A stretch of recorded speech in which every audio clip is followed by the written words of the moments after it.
हमारा देश कैसे आगे बढ़ सकता है, शिक्षा का क्या क्या ऐसा देश जिसमें बहुत बड़े स्तर के ऊपर बच्चे अशिक्षित हों, क्या वो देश आगे बढ़ सकता है? नहीं बढ़ सकता। क्या ऐसा देश जहां पे बहुत बड़े तबके को अच्छी स्वास्थ्य सेवाएं ना मिलें, क्या वो देश आगे बढ़ सकता है? नहीं बढ़ सकता। तो आप लोगों से सुनना चाहेंगे आपके विचार, और मैं भी बीच बीच में हम लोग। हाँ बच्चे। जय हिंद सर, मेरा नाम अंजलि कादर है। मैं पंडित नेकीराम कॉलेज से सिर्फ और सिर्फ आपसे एक क्वेश्चन पूछने आई हूँ। सबसे पहले आपका मैं बहुत दिल से आभार करती हूँ कि आपने मुझे ये मौका दिया। सर, एक देश नंबर 1 तभी बन सकता है जब एक देश की बेटी नंबर 1 बने, क्योंकि सर हमें एक सिक्योरिटी की जरूरत होती है जब हम अपने घर से बाहर निकलते हैं। सर, हम अपने माँ बाप को कह के कि हम बाहर निकल रहे हैं और हमें वहाँ पे सिक्योरिटी नहीं मिल रही कि हमारे हो रहे हैं ये, तो सर ये जरूर होना चाहिए सर। बिल्कुल बिल्कुल सर, ये बात हमारे दिल की बात है। मैं सहमत हूँ। ये इनके दिल की बात इन्होंने अपनी नहीं, बल्कि जितनी बेटियाँ आज अपने घर से कॉलेज के लिए निकलती है, किसी काम के लिए निकलती है, उनके माँ बाप को इतनी चिंता रहती है कि पता नहीं सुरक्षित वापस आएगी क्या। बच्चियों को इतनी चिंता रहती है कि हम सुरक्षित वापस जा पाएंगे क्या।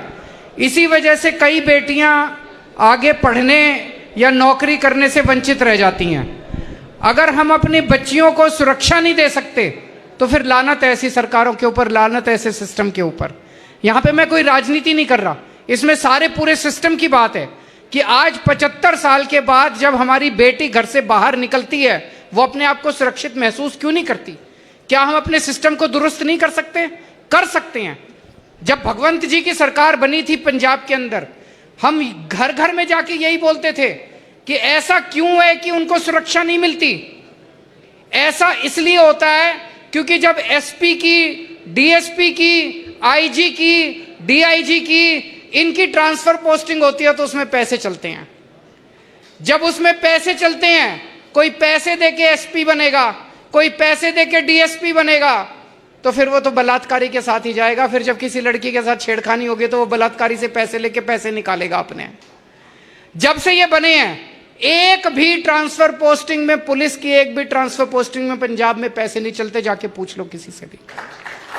अगर हमारा सिस्टम ईमानदार होगा, अगर हमारी पुलिस ईमानदार होगी, मजाल जो किसी बेटी के साथ कुछ हो जाए।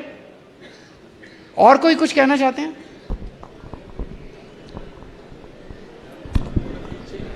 सर, सबसे पहले नमस्कार आपको। मेरा नाम नितिन वर्मा है और सर हम आपकी आवाज़ सुनने के लिए सर हम आपके बहुत थैंकफुल हैं सर।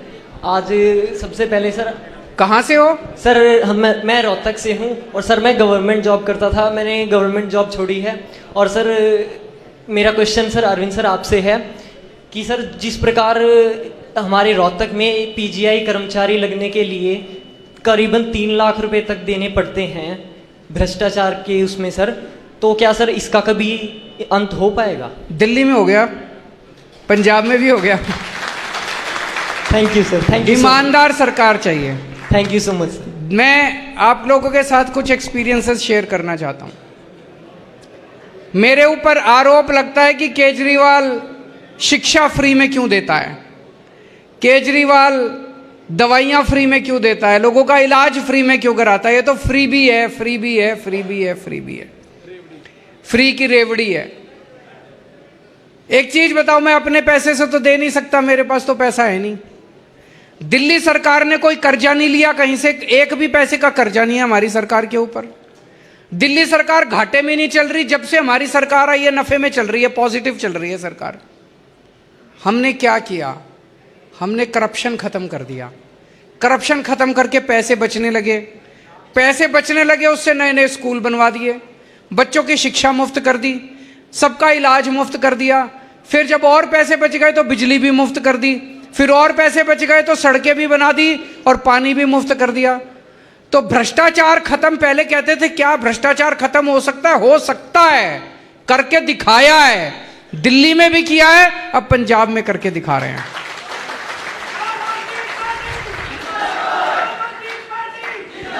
मैं आपसे पूछना चाहता हूं एक चीज। आज हमारे देश में एक माहौल ऐसा बन गया है जैसे हरियाणा के अंदर पिछले कुछ दिनों में इन्होंने 105 सरकारी स्कूल बंद कर दिए कि नहीं कर दिए? ठीक किया कि गलत किया? आज सरकारी स्कूल में आदमी बड़ी मजबूरी में अपने बच्चे को भेजता है जब उसके पास बिल्कुल भी पैसा नहीं होता। इन्होंने पहली चीज तो सरकारी स्कूलों की हालत इतनी खराब कर दी, बेड़ा गर्क कर रखा इन्होंने सरकारी स्कूलों में।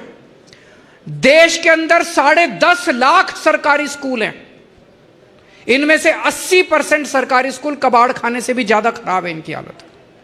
तो जो बच्चे जाते हैं सरकारी स्कूलों में वो मजबूरी में जाते हैं क्योंकि उनके पिताजी के पास पैसे नहीं होते, उनके घर में पैसे नहीं होते पढ़ाने के लिए, और वो स्कूल भी बंद करते जा रहे हैं। देश के अंदर जगह जगह अलग अलग राज्यों में सुन रहा हूं मैं, यहां इतने स्कूल बंद कर दिए, यहां 1000 स्कूल बंद कर दिए, यहां 1500 स्कूल। तुम अगर स्कूल बंद करते जाओगे तो गरीब अपने बच्चों को कहां भेजेगा? और अगर गरीब अपने बच्चों को पढ़ाएगा नहीं, आज देश में 18 करोड़ बच्चे सरकारी स्कूलों में जाते हैं, 18 करोड़। ये 18 करोड़ बच्चे तो अनपढ़ रह जाएंगे। अगर ये 18 करोड़ बच्चे अनपढ़ रह गए तो देश दुनिया का नंबर 1 देश बन सकता है? नहीं बन सकता। हमें अपने बच्चों के लिए, चाहे गरीब का बच्चा हो चाहे अमीर का बच्चा हो, हमें अपने बच्चों के लिए अच्छी शिक्षा का इंतजाम करना पड़ेगा। करना चाहिए कि नहीं करना चाहिए? और शिक्षा फ्री होनी चाहिए।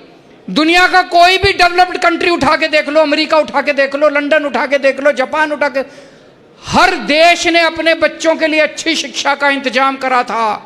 गरीब के लिए भी अमीर के लिए भी उन्होंने अच्छी शिक्षा का इंतजाम करा था, इसलिए वो अमीर बने। हम जब तक अपने बच्चों के लिए अच्छी शिक्षा का इंतजाम नहीं करेंगे, हम अमीर देश नहीं बन सकते, गरीब के गरीब रह जाएंगे। आज दिल्ली के अंदर हमने करके दिखाया है। ये कहते थे सरकारी स्कूल चल नहीं सकते इसलिए सरकारी स्कूल बंद कर दो, प्राइवेट में भेज दो अपने बच्चों को, सरकारी स्कूल बंद कर दो। हमने दिल्ली में सरकारी स्कूल ठीक करके दिखा दिए। आपने देखा, जाके देखे दिल्ली के अंदर? दिल्ली में सरकारी स्कूल इतने शानदार कर दिए, पिछले साल 4 लाख बच्चों ने अपने प्राइवेट स्कूलों से नाम कटा के सरकारी स्कूल में भर्ती हुए हैं। अमीर लोग भी अब अपने बच्चों को सरकारी स्कूलों में भेज रहे हैं। इस बार 450 बच्चे हमारे आईआईटी के अंदर, उनका एंट्रेंस में, जब ये भगवंत मान जी बोल रहे थे, जब मैं आईआईटी में गया था उस साल मैं अकेला आईआईटी में गया था हिसार से। आज दिल्ली के सरकारी स्कूलों में से, हर सरकारी स्कूल में से 4 बच्चे आईआईटी के अंदर जा रहे हैं। अब आप सोच के देखो, एक कारपेंटर का बच्चा, लड़का, कारपेंटर 10,000 रुपये 12,000 रुपये महीना कमाता है। उसका लड़का आईआईटी के अंदर कंप्यूटर साइंस में चला गया। जब वो निकलेगा 3 लाख 4 लाख रुपए महीने की उसकी तनख्वाह होगी। तो कारपेंटर की तो जिंदगी बन गई, परिवार गरीबी से निकल गया कि नहीं निकल गया? मैं हमेशा कहता हूं, एक पीढ़ी के अंदर हम अपने देश की गरीबी दूर कर सकते हैं अगर हम अपने सारे बच्चों को अच्छी शिक्षा दे दें तो। लेकिन सारे बच्चों को अच्छी शिक्षा देनी पड़ेगी। और कोई कुछ कहना चाहते हैं?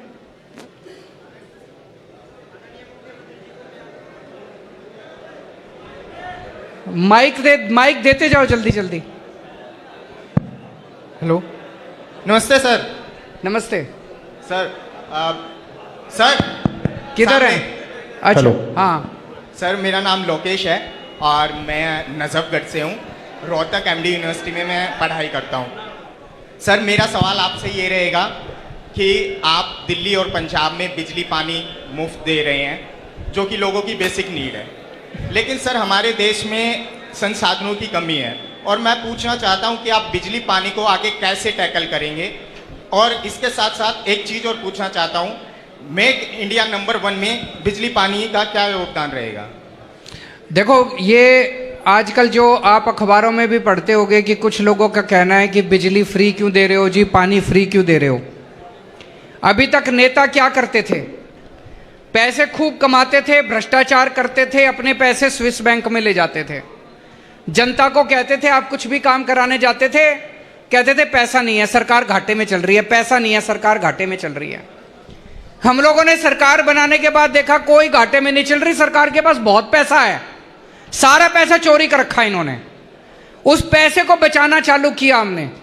दिल्ली के अंदर हर काम में पैसा बचाते हैं। और वो जो पैसा बचा उससे हमने गरीबों की बिजली मुफ्त कर दी, उससे हमने जनता का पानी मुफ्त कर दिया, लोगों के स्कूल बनवा दिए, अपने अस्पताल, खूब मोहल्ला क्लिनिक बनाया इन्होंने, 100 मोहल्ला क्लिनिक बना दिया अभी 5 महीने के अंदर, दवाइयां मुफ्त कर दी। आप जितने भी डेवलप्ड कंट्री उठा के देख लो, अभी मैं देख रहा था जर्मनी ने अपने सारे नागरिकों का पूरा ट्रैवल फ्री कर दिया। बड़े बड़े जितने, कई सारे देश ऐसे हैं जिन्होंने पूरी शिक्षा मुफ्त की हुई है अपने बच्चों की, कई सारे देश ऐसे हैं जिन्होंने पूरी स्वास्थ्य सेवाएं मुफ्त की हुई हैं अपनी, कई सारे देश ऐसे हैं जिन्होंने यात्रा मुफ्त की हुई है अपने लोगों की। तो आप मुफ्त तभी कर सकते हो जब आप ईमानदार सरकार चला रहे हो। जो सरकारें मुफ्त नहीं करती इसका मतलब उनकी नीयत खराब है, वो पैसे कमाना चाहती है, स्विस बैंकों में लेना चाहती है। अभी दिल्ली के अंदर आपने सुना होगा, ये हमारे एमएलए खरीदने के लिए हमारी सरकार गिराने के लिए आए, 20-20 करोड़ रुपए दे रहे थे एक एमएलए को। कहां से आया जी ये पैसा? 40 एमएलए खरीदने के लिए 800 करोड़ रुपए लेके आए थे। कहां से आया ये पैसा? सरकार से ही तो निकाला इन्होंने। जो आपका टैक्स का पैसा है, पेट्रोल डीजल का पैसा है, वही तो निकाला इन्होंने। ये चोरी हम नहीं करते, एमएलए हम नहीं करते, एमएलए नहीं खरीदते, सरकारें नहीं गिराते, ईमानदारी से काम करते हैं, सारे काम होंगे। अगर ईमानदारी से होगा तभी देश आगे बढ़ेगा। मैं एक बड़ा अच्छा क्वेश्चन है आपका कि बिजली फ्री कर दी, संसाधनों की कमी है। आपको जान के ताज्जुब होगा, ये बातें हमें अंदर जाके पता चलती हैं। पंजाब में भाखड़ा डैम है, भाखड़ा नंगल डैम सुना होगा आपने, बिजली वहाँ से आती।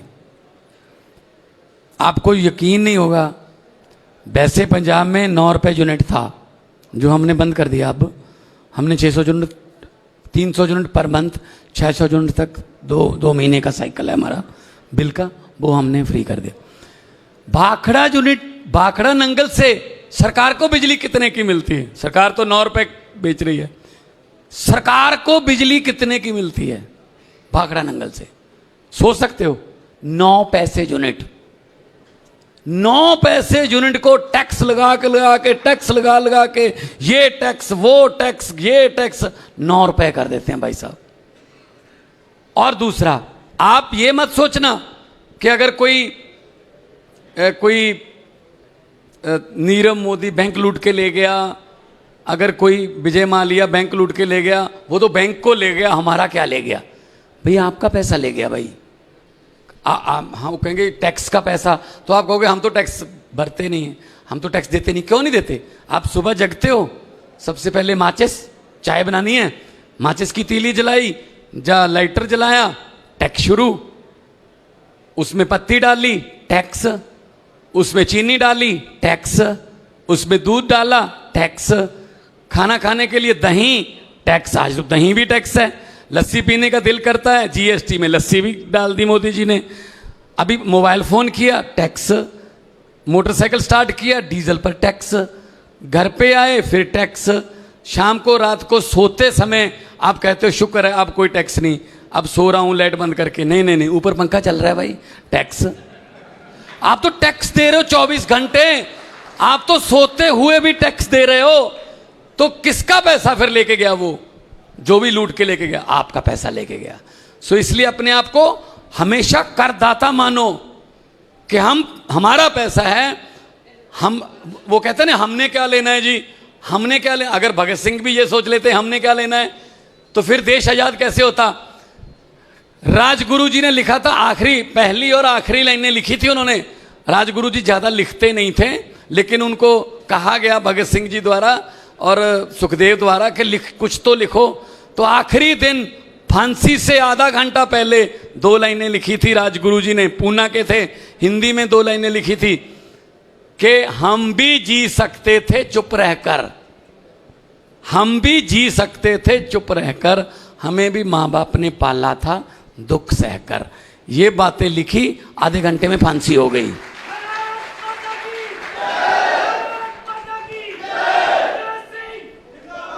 देखो, आप भी जी सकते हो चुप रहकर कि लूटने दो, हमने क्या लेना है। हमने क्या लेना नहीं, हमने ही लेना है, अपने देश की लूट का हिसाब लेना है और यूथ ने लेना है। Thank you. हाँ जी, और कोई? सर नमस्कार। किस? हाँ जी, सर मेरा नाम ज्योति अलावत है। मैं पंजाब यूनिवर्सिटी चंडीगढ़ से पीएचडी कर रही हूँ। मैं हरियाणा के एमएलएज और एमपीज की मेंटल हेल्थ पे काम कर रही हूँ, जो कि पूरे भारतवर्ष की पहली रिसर्च है। तो मेंटल हेल्थ पे? जी सर। तो मैं अपने डाटा कलेक्शन के दौरान बहुत सारे एमएलएज और एमपीज से मिली हूँ, हरियाणा के लगभग सबसे ही मिली हूँ। तो कोई कहता है भारत को विश्व गुरु बना देंगे, कोई इंडिया को नंबर 1 बना देंगे। तो भारत की आज़ादी को 75 साल हो चुके हैं, तो आज तक तो इंडिया नंबर 1 नहीं बना है। तो मैं आपसे पूछना चाहती हूँ कि आपकी क्या योजनाएं हैं, क्या आपके प्लान्स हैं जो इंडिया को आप नंबर 1 बनाओगे? आपके जरिए बनाएंगे, और जब तक आप ये सोचेंगे कि केजरीवाल बना देगा तो नहीं बनेगा। मैं इसीलिए मैं आपको एक उदाहरण देता हूँ। अभी 3 दिन पहले एक डॉक्टर भरत हैं बाड़मेर से, उनसे मैंने बात की। वो मेडिकल डॉक्टर हैं, बहुत गरीब परिवार से आते हैं, बहुत रिमोट विलेज में रहते थे। किसी तरह से माँ बाप के उससे पैसे इकट्ठे करके उन्होंने मेडिकल कर ली। तो जब मेडिकल करी उनको बहुत तकलीफ हुई, लोन लिया, इधर उधर से पैसे नहीं थे उनके पास। मेडिकल करते करते जब वो 2nd ईयर में थे तो उन्होंने ये तय किया कि जो दूसरे गरीब बच्चे हैं मैं उनकी मदद करूंगा। उसके खुद की जेब में पैसे नहीं है, और उसने कहा कि मैं मदद करूंगा। उसने 50-50 ऑर्गेनाइजेशन चालू करी, जिसमें हर साल वो 50 बच्चों को इकट्ठा करता है, गरीब बच्चों को, अनाथ बच्चों को, कई ऐसे बच्चे जिन्होंने पढ़ाई छोड़ दी 11वीं के बाद, ऐसे बिल्कुल गरीब से गरीब बच्चों को इकट्ठा करके कहता है मैं फ्री में उनको ट्यूशन देता हूं। और उसने कहीं से एक बिल्डिंग डोनेशन में ले ली, 2-4 और लोगों से डोनेशन लेके वो 50 बच्चों को वहां पे रेजिडेंशियल रखता है, उनके खाने पीने का सबका खर्चा डोनेशन से करता है। हर साल 50-50 बच्चों को लेता है। 10 साल हुए, लगभग 500 के करीब बच्चे उसने करे होंगे। 65 बच्चों को वो मेडिकल में एडमिट करवा चुका है। उन 65 में से 10 बच्चों को एम्स में, ऑल इंडिया मेडिकल के अंदर उसने एडमिट करवा दिया। जब हमारा सारा देश इकट्ठा हो जाएगा ना, 130 करोड़ लोग, भारत दुनिया का नंबर 1 देश बन जाएगा। और अगर आपने नेताओं के भरोसे छोड़ दिया, ये जिन एमपी एमएलए की आप स्टडी कर रही हो, तो कभी नहीं होने वाला। इन्होंने 75 साल खराब कर दिए और 75 साल खराब कर देंगे। हम अगर एक साथ इकट्ठे हो गए तो इन नेताओं को भी हमारी सुननी पड़ेगी। फिर सारे, जैसे मैं आपको एक उदाहरण देता हूं, भी 3 दिन पहले प्रधानमंत्री जी ने एक अच्छा ऐलान करा। उन्होंने कहा पूरे देश में 14,500 सरकारी स्कूलों को ठीक करेंगे। बहुत अच्छी बात है, 14,500 सरकारी स्कूल। मेरा यह कहना है देश में 10.5 लाख स्कूल हैं सरकारी। अभी पहली बार में 14,500 करेंगे तो ये 10 लाख सरकारी स्कूलों का तो 100 साल में भी नंबर नहीं आएगा। ऐसा क्यों नहीं कर सकते? सारी राज्य सरकारों को एक साथ लेते हैं और ये 10.5 लाख के 10.5 लाख स्कूलों को एक साथ ठीक करने का प्लान क्यों नहीं बनाते? बना सकते हैं। हमने दिल्ली के अंदर हमने सारे स्कूल एक साथ ठीक कर दिए। मान साहब ने कसम खाई है अगले 5 साल में पंजाब के सारे स्कूल ठीक कर देंगे। अगर 5 साल में हम 2 राज्यों के स्कूल ठीक कर सकते हैं तो केंद्र सरकार 5 साल में पूरे देश के सारे 10.5 लाख स्कूल तो ठीक कर ही सकती है। अब वॉर मिशन पे काम करना पड़ेगा, युद्ध स्तर के ऊपर काम करना पड़ेगा, तब आगे बढ़ेगा। लेकिन काम आपने करना पड़ेगा। आप अगर नेताओं से सोचोगे ये भारत को नंबर 1, उन्होंने कोई इंटरेस्ट नहीं है। वो तो ये देखेंगे उनके दोस्त को दुनिया का नंबर 1 अमीर आदमी कैसे बनाया जाए। Thank you sir.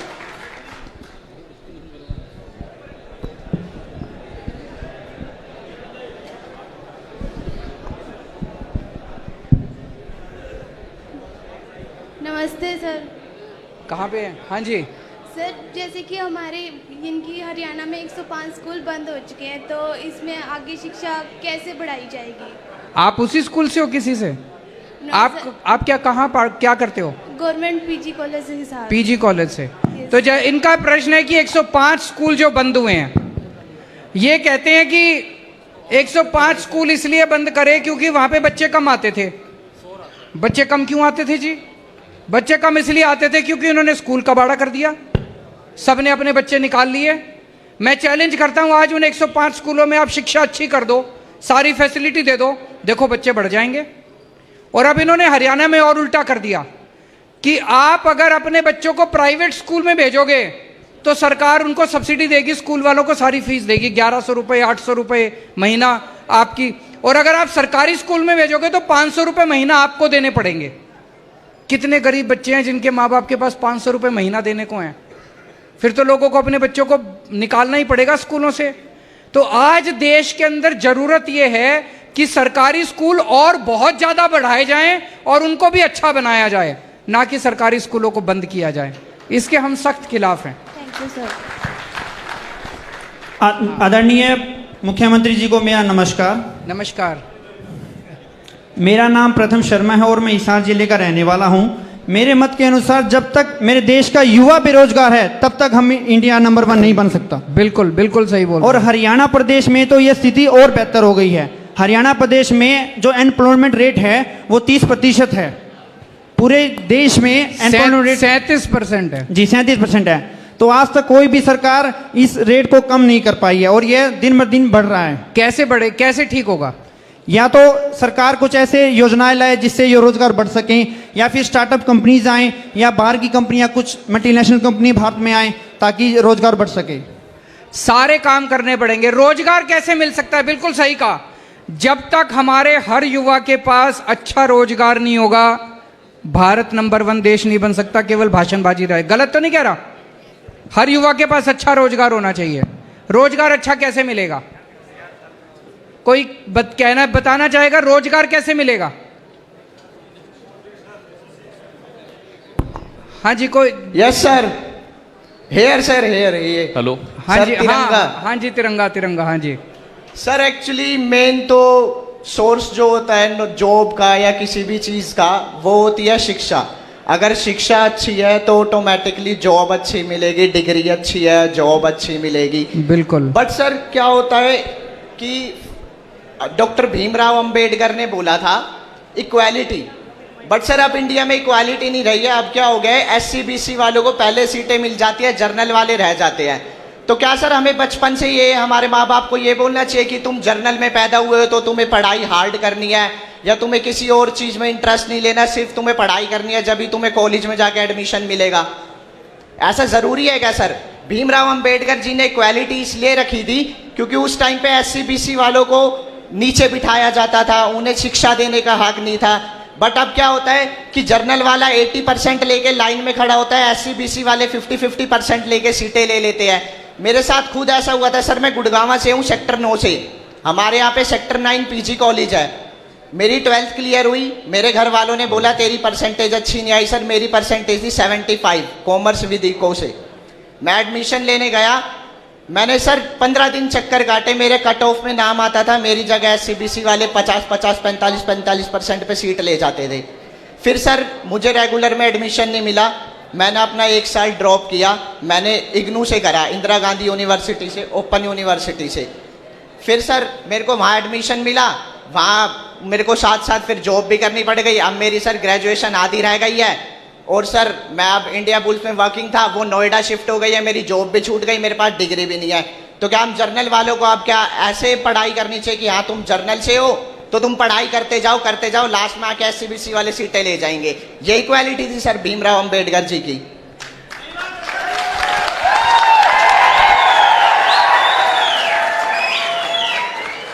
एक तो ये अवधारणा कि आज SCs के साथ बुरा बर्ताव नहीं होता देश भर में, रोज हमें अलग अलग देश के कोने कोने से सुनने को मिलता है कि किस तरह से आज भी उनके साथ किस तरह से बहुत बुरा बर्ताव किया जाता है। सोशल उस पे मीडिया में भी कई सारे ऐसे वीडियो आते हैं, सोशल मीडिया पे ऐसे कई सारे देखने को मिलता है, पढ़ने को मिलता है। आप लोगों ने भी पढ़ा होगा कि देश के कोने कोने में किस तरह से आज भी 21वीं सदी, जैसे एक उदाहरण है, एक आईपीएस ऑफिसर था राजस्थान का। वो बता रहा था, बोला जी मैं आईपीएस में हो गया, मेरी शादी थी, शादी के वक्त उसके गांव के अंदर सारे इकट्ठे हो गए, बोले अगर तू घोड़ी पे चढ़ा तो देख लियो तेरे को घोड़ी पे नहीं चढ़ने देंगे। ये अभी कुछ 1 साल पहले की बात है। आईपीएस ऑफिसर एससी समाज का, उसकी शादी थी, आईपीएस करने के बाद उसको घोड़ी पे नहीं चढ़ने दिया। बोला जी ये तो मैं आईपीएस था तो मैं सारी पुलिस मैंने इकट्ठी कर ली, पूरी गांव को छावनी बनाना पड़ा उसको घोड़ी पे चढ़ाने के लिए। आज भी हमारे देश के अंदर स्थिति काफ़ी खराब है। तो पहली चीज़ तो मैं ये कहना चाहता हूं कि ये जो रिजर्वेशन किया गया वो इसलिए किया गया, जो सदियों से जो एक इनइक्वालिटी चली आ रही थी वो बराबरी का हक देने के लिए, ताकि सब बराबर उस पर आ सकें। दूसरी चीज, ये जो हमारी एक मेंटालिटी बन गई है, पढ़ने के बाद नौकरी, पढ़ने के बाद नौकरी, पढ़ने के बाद नौकरी, ये अंग्रेज जो सिस्टम छोड़ के गए थे, मैकॉले का सिस्टम था 1830 1840 के अंदर। मैकॉले ने अंग्रेजों ने एक ऐसा सिस्टम, पहले देश के अंदर कोई नौकरी नहीं ढूंढता था, सारे अपना अपना काम करते थे। ये मैकॉले एक सिस्टम बना के गया था कि बीए करोगे, बीकॉम करोगे, एलएलबी करोगे, फलाना करोगे, उसके बाद नौकरी चाहिए। सारे अंग्रेजों के पास नौकरी मांगने जाते थे, अंग्रेजों के यहाँ क्लर्क बन जाते थे हम सारे। 1947 में हमने एक बहुत बड़ी गलती करी, हमने देश का शिक्षा व्यवस्था हमने नहीं बदली, अंग्रेजों की शिक्षा व्यवस्था आज भी कायम है। दिल्ली के अंदर हमने एक प्रयोग किया है, आतिशी जी यहां खड़ी हैं, ये उस दिल्ली के सिस्टम का जो एजुकेशन सिस्टम है उसका बहुत बड़ा इसमें इनका योगदान है। दिल्ली में 11वीं और 12वीं के बच्चों को, मेरे पास अभी एग्जाम्पल नहीं है, नहीं तो आपके रोंगटे खड़े हो जाते जब मैं आपको उदाहरण देता। 11वीं और 12वीं के बच्चों को हम बिजनेस करना सिखाते हैं कि आप नौकरी, हम उनके दिल के अंदर कूट कूट के भरते हैं बच्चों के कि आपको नौकरी मांगने वाला नहीं बनना, नौकरी देने वाला बनना है। हम हर बच्चे के दिमाग में ये डालते हैं कि जब तू स्कूल से निकलेगा, कॉलेज से निकलेगा, तू कम से कम 2 लोगों को नौकरी देगा, नौकरी मांगेगा नहीं, कसम खा। उनको बिजनेस करना सिखाते हैं। सरकार की तरफ से हर बच्चे को 2-2 हजार रुपए दिए जाते हैं, सरकार देती है 2-2 हजार रुपए, और उसको कहते हैं इससे बिजनेस कर। आपको लगेगा 2 हजार रुपए में क्या बिजनेस होता है, मेरे को भी शुरू में लगा, ये इन लोगों ने पूरा ये प्लान बनाया था। लेकिन अब जो नतीजे आ रहे हैं, 2 हजार रुपए इस बच्चे को मिले, 2 हजार इस बच्चे को, 2 हजार इस बच्चे को। अब ये कुछ 8 बच्चे, 10 बच्चे, 20 बच्चे इकट्ठे हो सकते हैं। तो मान लो 8 बच्चे इकट्ठे हुए और उन्होंने अपनी टीम बना ली, 16 हजार रुपए हो गए उनके। उस 16 हजार रुपए से वो 8 बच्चे इकट्ठे होकर कोई आइडिया सोचते हैं।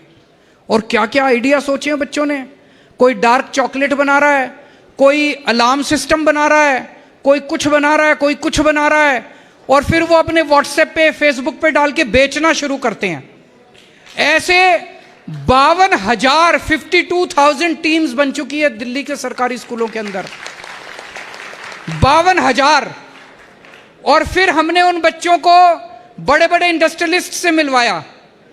इंडस्ट्रियलिस्ट के सामने इन बच्चों ने अपना अपना आइडिया पेश किया और इंडस्ट्रियलिस्ट से उन्होंने पैसे मांगे कि इन्वेस्ट करो हमारे अंदर। सोचो, 11वीं के बच्चे, 12वीं के बच्चे बड़े बड़े करोड़पतियों के सामने प्रेजेंटेशन कर रहे हैं कि जी ये मेरा बिजनेस है, इसमें इन्वेस्ट करो। किसी टीम को 18 लाख रुपए मिल गए, किसी टीम को 20 लाख रुपए मिल गए इन्वेस्टमेंट। आज एक एक बच्चा जो 12वीं क्लास पास करके दिल्ली सरकार के स्कूल से निकल रहा है, वो ये नहीं कह रहा मेरे को नौकरी नहीं मिल रही, वो ये कह रहा मैं इतने बच्चों को नौकरी दूंगा। आज 11वीं और 12वीं के बच्चों से बात करो, वो कहता है जी मैंने 4 आदमी रख लिए अब अपने बिजनेस में, मैंने 8 आदमी रख लिए अपने बिजनेस में, नौकरी दे। एक बच्चे की कहानी बताता हूं। वो बोला जी जब मैं 10वीं में था मेरे को बड़ी टेंशन रहती थी, मैं पढ़ाई में बहुत खराब था, मेरे को लगता था मेरे को नौकरी कैसे मिलेगी, मैं बहुत टेंस रहता था, बहुत, मेरी पढ़ाई बिल्कुल अच्छी नहीं थी। कहता 12वीं के बाद मेरी टेंशन सारी खत्म हो गई, पढ़ाई में जो मर्जी नंबर आए मैं अपना धंधा कर लूंगा, बिजनेस कर लूंगा, बिजनेस करना आ गया मेरे को। अब अपने को पूरे देश के अंदर बच्चों को नौकरी मांगने वाला नहीं, नौकरी देने वाला बनाना है। एक एक बच्चा जो कॉलेज से निकले, एक एक बच्चा जो स्कूल से निकले, वो ये सोच के निकले कि मैं किस तरह से अपना बिजनेस करके 4 लोगों को नौकरी दे सकता हूं। हमारा देश यही था 1830 1840 के अंदर इन्होंने पूरा देश कबाड़ा कर दिया अंग्रेजों ने। इस मैकॉले की एजुकेशन सिस्टम को भी बदलना है। दिल्ली के अंदर एक तरफ हमने स्कूल ठीक करे हैं तो दूसरी तरफ हमने शिक्षा का कंटेंट भी बदलना चालू करा है ताकि हम अच्छा इंसान बना सकें और नौकरी देने वाला बना सकें। बाबा साहब ने भी किन हालातों में पढ़ाई की थी। सोचो, एक गरीब से गरीब परिवार से निकला हुआ वो बच्चा, गरीब परिवार से, और वो कहां चला गया? अमेरिका में कोलंबिया यूनिवर्सिटी में पीएचडी करने के लिए। आज तो आपके पास इंटरनेट है, इंटरनेट पे देख लेते हो कोलंबिया यूनिवर्सिटी कहाँ है। मैं सोच रहा था उस बच्चे को बताया किसने होगा कि कोई कोलंबिया यूनिवर्सिटी भी है, और फिर आ गया लंदन से दूसरी 2-2 पीएचडी करी उसने उन दिनों के अंदर। और कोई किसी के आइडियाज? नमस्कार सर। हाँ जी सर, जय हिंद। जय हिंद। मेरा नाम नरेंद्र चौधरी, मैं फरीदाबाद से आया हूँ और एक सुझाव और एक सवाल है मेरा। सर, मैं आम आदमी पार्टी पे बहुत सारे गीत स्लोगन्स लिखता हूँ। मेरा ये मानना है कि सर देखिए, देश के हर नागरिक की सोच को बदलना बहुत ही असंभव कार्य है। बिल्कुल बदलेंगे, हर नागरिक की सोच बदलेंगे। जी सर, आपके साथ मिलके बदलेंगे। सर, जब तक व्यवस्था परिवर्तन नहीं होगा तब तक कुछ नहीं बदल सकता है, और व्यवस्था परिवर्तन के लिए सर सत्ता परिवर्तन होना बहुत जरूरी है। तो हम सब युवा ये सपना देख रहे हैं कि आप 2024 में प्रधानमंत्री बने और इस देश में बदलाव करें और आगे बढ़े। साथियों, हम सब आपके साथ हैं सर। तन मन धन वचन से युवा सोशल मीडिया से टीम बनाएंगे। लेकिन मेरी एक विनती है सर कि जब आप बोलते हैं ना, सारा देश सुनता है।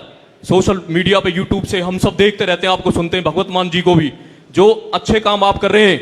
मीडिया जैसे जैसे चुनाव पास में आएंगे सर 2024 के, मीडिया अच्छी चीजें पब्लिश नहीं करेगा, क्योंकि आपको देखिए भगवान ने इतना ज्ञान दिया है, इतना दिमाग है, आप सारा सॉल्यूशन खुद कर देंगे। क्योंकि मैंने स्वराज, जो आपने पुस्तक लिखी थी आंदोलन के बाद, स्वराज, वो पूरी पुस्तक पढ़ी है सर। 80% तक आप समस्याओं को सर खत्म कर सकते हैं। क्यों कहते हैं ना, कोई चीज कम नहीं कर सकते लेकिन खत्म कर सकते हैं, चाहे वो रोजगार हो, कोई भी समस्या हो।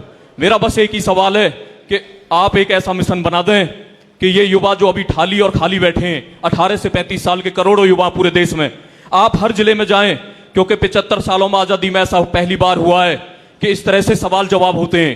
नहीं, नेता आते हैं, भाषण देते हैं और चले जाते हैं। सर, आपने राजनीति को बदला है, ये क्रेडिट आपका। लेकिन एक आखिरी बात है कि आम आदमी की आखिरी उम्मीद आप में है सर। तो भगवंत मान जी भी बहुत अच्छा पंजाब में काम कर रहे हैं, लेकिन सर हर जिले में जाएं, समय बहुत कम है। कुछ लोगों कहते हैं ना कि जितना समय है सब लगा दो, कुछ लोगों को मैं जगाता हूं, कुछ लोगों को आप जगा दो। तो साथियों, परिवर्तन हमें करना। आप प्रधानमंत्री 2014 से सर एक ही सपना है, 2014 से आपको 2024 में पीएम देखना सर, और 2035 तक इस देश को विश्व गुरु सुपर पावर बनाना सर। थैंक यू, जय हिंद। बहुत अच्छा। नमस्कार sir. Sir, left side sir, front row. नमस्कार सर। हाँ जी, हाँ जी सर। सबसे पहले तो मैं बहुत ज़्यादा नर्वस हूँ, तो उसके लिए सॉरी। मेरा आपसे ये क्वेश्चन है सर कि जो make India number 1, make India number 1 हम सब बैठ के कर रहे हैं यहाँ पे, क्या वो इंसानों के लिए है केवल? हमारे और जीव हैं, जंतु हैं, हमारी गौ माता है, उन सब के लिए नहीं है सर? सबके लिए है। फिर सर हम पर्यावरण पे तो ध्यान दे ही नहीं रहे बिल्कुल भी। देना चाहिए, आप बताओ सर। देखो, जितने हमारे युवा साथी बैठे हैं, सबके सब धूम्रपान इतना करते हैं। मैं सबकी बात नहीं कर रहा, लेकिन बहुत ज़्यादा करते हैं। तो सर गवर्नमेंट को एक पॉलिसी लानी चाहिए कि धूम्रपान बिल्कुल बंद हो जाएगा देश से। नॉन वेज है वो बिल्कुल बंद हो जाएगा, हमारा पर्यावरण बचेगा तो हम बच पाएंगे सर। तो क्या आप मुझे ये गारंटी दे सकते हो आज कि मैं नॉन वेज, पर्यावरण और मतलब ये धूम्रपान, पर्यावरण को तो नहीं सर, नॉन वेज और धूम्रपान को इनको खत्म कर दूंगा देश से? अच्छा, एक चीज बताओ, जब हमने दिल्ली में सरकारी स्कूल ठीक करने चालू करे तो कुछ लोग मेरे पास आए, बोले जी एक काम करो, कानून बना दो कि सारे नेताओं के बच्चे सरकारी स्कूल में पढ़ेंगे, कानून बना दो सारे अफसरों के बच्चे सरकारी स्कूल में पढ़ेंगे, बोले जी अपने आप सरकारी स्कूल ठीक हो जाएंगे। मैंने कहा ऐसे अगर बना दिया ना तो उस क्लास में तो ठीक कर देंगे जिस क्लास में वो बच्चा जाता है, उस बच्चे को एक्स्ट्रा ट्यूशन, स्कूल ठीक नहीं होने वाले। और दूसरा मैंने कहा जबरदस्ती नहीं कर सकते किसी के साथ। मैंने कहा मैं सरकारी स्कूल इतने अच्छे कर दूंगा कि लोग खुद ब खुद अपने बच्चों को इन स्कूलों में भेजना चालू कर देंगे। आज हमारे सरकारी स्कूलों में एक ही बेंच पे जज का बच्चा भी बैठता है, आईएएस अफसर का भी बच्चा बैठता है और रिक्शे वाले का भी बच्चा बैठता है। आप लोगों ने खुद ब खुद, अफसरों ने, बड़े बड़े लोगों ने अपने बच्चों को सरकारी स्कूल में भेजना चालू कर दिया। जबरदस्ती नहीं करनी अपने को माहौल ऐसा तैयार करना है, लोगों को तैयार करना है कि वो खुद ब खुद धूम्रपान करना छोड़ दें, वो खुद ब खुद नॉनवेज करना छोड़ दें, वो खुद ब खुद जो है गलत हरकतें छोड़ दें। आप कानून जितने मर्जी बना लो, कानून बनाने से कोई नहीं छोड़ने वाला। छुप के पिएंगे, ब्लैक होएगी, उससे फायदा नहीं है। हमें समाज को बदलना है, सोच को बदलना है। बस अब आखिरी क्वेश्चन लेंगे, फिर उसके बाद। जय हिंद सर। हाँ जी, जय हिंद सर। सर मेरा नाम वासु है, मैं रोहतक से हूँ। हाँ जी सर, आपने एक मुहिम चलाई है मेक इंडिया नंबर 1 की। 1 मिनट बैठ जाइए, बस 5 मिनट और। सब लोग बैठ जाओ, सब लोग बैठ जाओ प्लीज। सर आपने मुहिम चलाई है मेक इंडिया नंबर 1 की, तो इसके तहत स्पोर्ट्स में हम नंबर 1 कैसे होंगे? देश में इतना भ्रष्टाचार है, उसकी वजह से स्पोर्ट्स में बच्चे आगे नहीं जा पा रहे। बिल्कुल सही कहा आपने।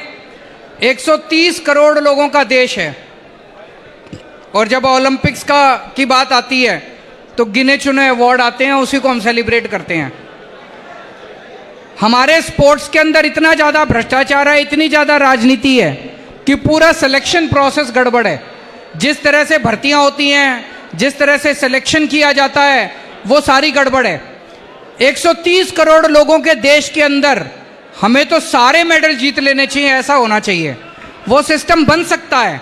अभी जैसे दिल्ली में हमने स्पोर्ट्स यूनिवर्सिटी बनाई है, उस स्पोर्ट्स यूनिवर्सिटी का मकसद ही ये है कि ज़्यादा से ज़्यादा ओलंपिक के अंदर मेडल जीत के लाना है। आप लोगों ने ट्रैफिक लाइट पे देखा होगा, छोटे छोटे बच्चे जब आपसे पैसे मांगने आते हैं, आप खिड़की नीचे कर देते हो, और आप देखते हो वो छोटे छोटे बच्चे कलाबाजी खाते हैं, वो सर्कल के अंदर से निकल जाते हैं, जिम्नास्टिक करते हैं। अगर इन्हीं बच्चों को पकड़ के आप ओलंपिक में जिम्नास्टिक्स में भेज दो, मुझे लगता है सारे गोल्ड वोल्ड सारे हम जीत जाएंगे। पर इनको बच्चों को सिलेक्शन कौन कराएगा? इनको कोई पूछता ही नहीं है। तो हमारे देश में टैलेंट तो बहुत है, लेकिन हमारे देश में वो टैलेंट जो है उसको रिकॉग्नाइज नहीं किया जाता। इस व्यवस्था को ठीक करना पड़ेगा।